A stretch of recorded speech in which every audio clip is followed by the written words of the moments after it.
بسم اللہ الرحمن الرحیم۔ السلام علیکم۔ میں نے کبھی نہیں سوچا تھا کہ زندگی مجھے ایسے موڑ پر لے آئے گی جہاں سانس لینا بھی مشکل لگے گا، جہاں ہر دن ایک بوجھ سا بن جائے گا۔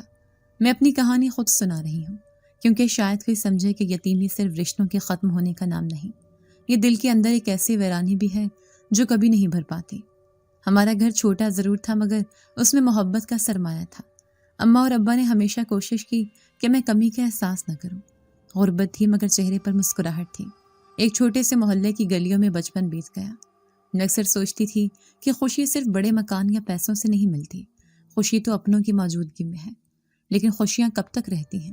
ایک حادثہ سب کچھ بدل سکتا ہے۔ وہ دن میری زندگی کا سب سے سیاہ دن تھا۔ صبح تک ہنستے مسکراتے ابا شام کو مجھے یتیم کر گئے۔ ایک حادثہ، بس ایک لمحہ اور سب کچھ ختم۔ مجھے آج بھی یاد ہے جب دروازے پر دستک ہوئی، محلے والے اندر آئے اور اماں کے قدموں تلے زمین نکل گئی۔ وہ چلاتی رہی، نہیں، میرے بچوں کے ابا کو کچھ نہیں ہوا۔ مگر سچ کو کون جھٹلا سکتا ہے؟ ابا کی میت جب گھر لائی گئی تو میرے دل کا سکون بھی ان کے ساتھ ہی چلا گیا۔ میں ان کے قریب جا کر بیٹھ گئی تھی۔ میں نے ان کے چہرے کو دیکھا جیسے نیند میں ہوں۔ میں نے ہلکی آواز میں کہا، ابا اٹھے نا، میں ڈر رہی ہوں۔ لیکن وہ کبھی نہ اٹھے۔ ابا کے جانے کے بعد اماں ٹوٹ گئی تھی۔ وہ دن رات خاموش رہنے لگی۔ ان کے چہرے پر وہ روشنی نہ رہی جو پہلے ہوا کرتی تھی۔ میں ان کے پاس بیٹھتی تو وہ کبھی گمسم رہتی اور کبھی اچانک آنکھوں سے آنسو بہنے لگتے۔ انہوں نے جینا جیسے چھوڑ دیا تھا۔ وقت گزرتا گیا لیکن اماں کی طبیعت سنبھلنے کی بجائے بگڑنے لگی۔ وہ اکثر کہتی تھیں، شازیہ مجھے لگتا ہے میں زیادہ دن تمہارے ساتھ نہیں رہوں گی۔ میں ان کے ہاتھ پکڑ کر کہتی، ایسا مت کہیں اماں، آپ کے بغیر میں کیسے رہوں گی؟ مگر وہ صرف خاموشی سے میرا ماتھا چوم لیتی۔ ایک دن وہ لمحہ بھی آ گیا جس کا میں نے کبھی تصور بھی نہیں کیا تھا۔ اماں بھی مجھے چھوڑ گئی۔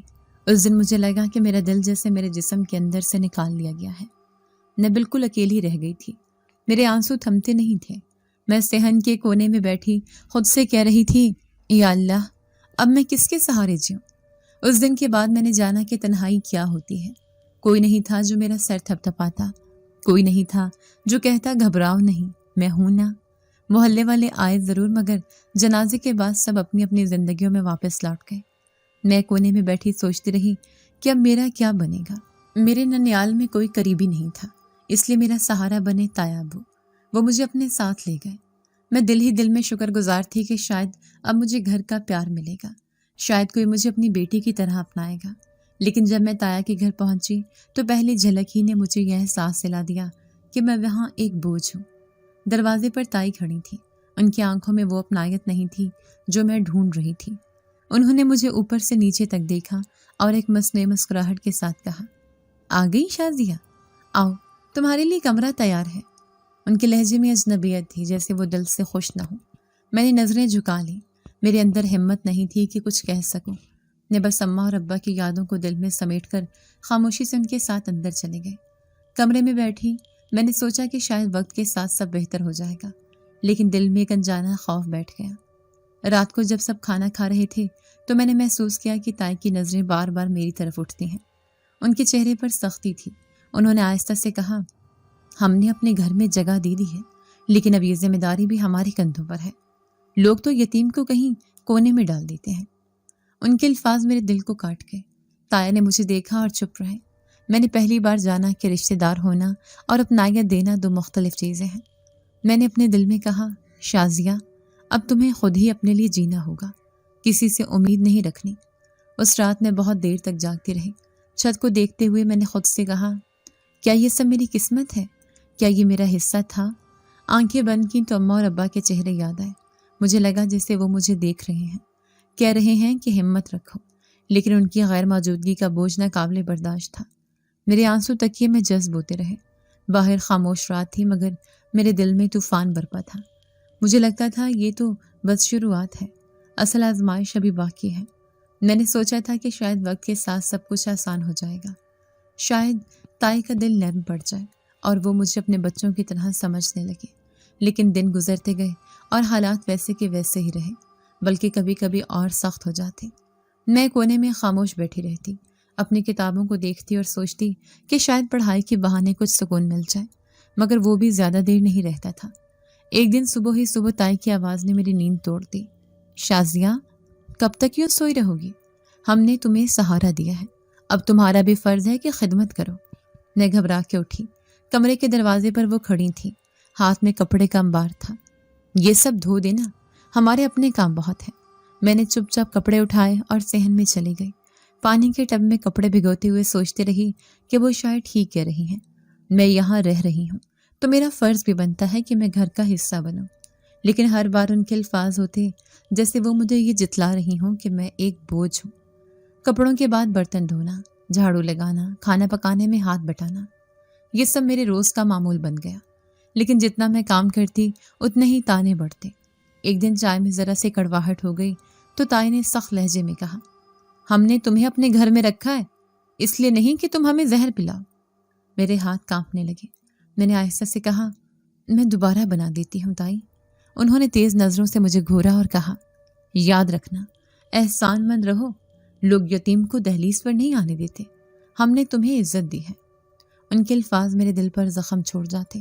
میں اکثر صحن میں اکیلی بیٹھی رہتی، ان کے بچوں کو ہنستے کھیلتے دیکھتی۔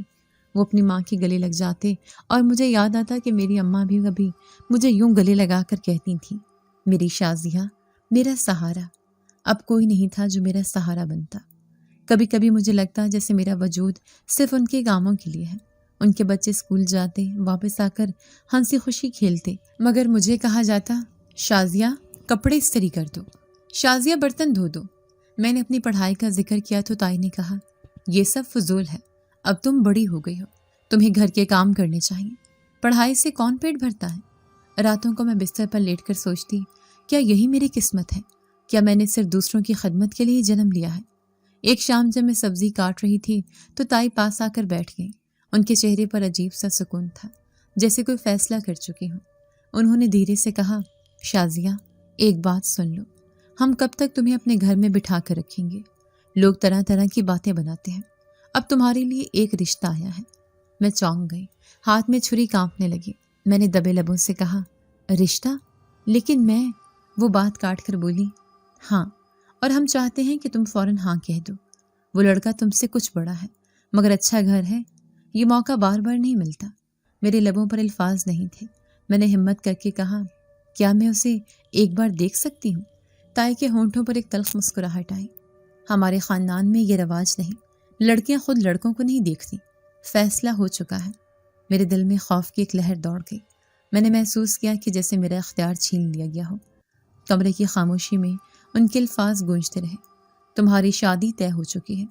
میں نے اس لمحے جانا کہ میں اس گھر میں کبھی اپنی نہیں ہو سکوں گی۔ یہاں میں صرف ایک ذمہ داری تھی جسے جلدی کسی اور کے کندھوں پر ڈال دینا ضروری تھا۔ میری زندگی ایک نئے موڑ پر آ رہی تھی، مگر یہ موڑ میرے اختیار میں نہیں تھا۔ تائی نے جو فیصلہ سنایا تھا وہی سب پر غالب آیا۔ دن گزرتے گئے اور گھر میں شادی کی تیاریاں شروع ہو گئیں، مگر ان تیاریوں میں خوشی نہیں تھی، نہ میرے دل میں، نہ اس گھر کے کسی کونے میں۔ بس ایک بوجھ تھا جو ہر کوئی اتارنا چاہتا تھا۔ شادی والے دن میں نے آئینے میں خود کو دیکھا تو مجھے یوں لگا جیسے یہ کوئی اور لڑکی ہے۔ چہرے پر سرخ دوپٹہ، آنکھوں میں کالی سرما لکیریں، مگر دل میں خوف اور اجنبیت۔ میں نے سوچا کہ شاید آج کے بعد زندگی بدل جائے گی، مگر کیسی بدلے گی، یہ سوچ کر دل اور بوجھل ہو گیا۔ مہندی کی بعد جب بارات آئی تو تائی نے آ کر میرا دوپٹہ درست کیا اور کان کے قریب جھک کر آہستہ سے کہا، دیکھو شازیہ، یہ گھر تمہارا آخری ٹھکانہ ہے، کچھ بھی ہو واپس مت آنا۔ میں نے ان کے چہرے کو دیکھا، مگر وہاں کوئی ماں جیسی نرمی نہیں تھی، وہ صرف اپنی ذمہ داری ختم کر رہی تھی۔ ان کے الفاظ میرے دل میں ایسے اترے جیسے کسی نے آخری سہارا بھی چھین لیا ہو۔ رخصتی کا وقت آیا، سب کی نظریں میرے آنسوں پر تھی، مگر کسی کے دل میں میرے لیے نرم گوشہ نہیں تھا۔ میں گاڑی میں بیٹھی تو لگا جیسے میرے پیچھے سب کچھ ختم ہو گیا ہے۔ سامنے نیا سفر تھا، مگر کیسا سفر، مجھے کچھ خبر نہ تھی۔ نئے گھر پہنچنے پر میں نے پہلا قدم رکھا تو قدموں کے نیچے مٹی بکھری تھی۔ دروازے پر کوئی خوش آمدید کہنے والا نہیں کھڑا تھا، بس ایک بوڑھی عورت تھی جو تیز نظریں ڈال کر دیکھ رہی تھی۔ یہی میری ساس تھی۔ ان کے لبوں پر مسکراہٹ نہیں تھی، بلکہ ایک سختی تھی جو سیدھی دل میں اتر گئی۔ انہوں نے سرد لہجے میں کہا، آ گئی ہو، اندر چلو۔ گھر کی حالت دیکھ کر دل بیٹھ گیا۔ دیواروں پر جگہ جگہ دراڑیں تھیں، چھت کا پلستر جھڑ رہا تھا، صحن میں خشک پتے بکھرے تھے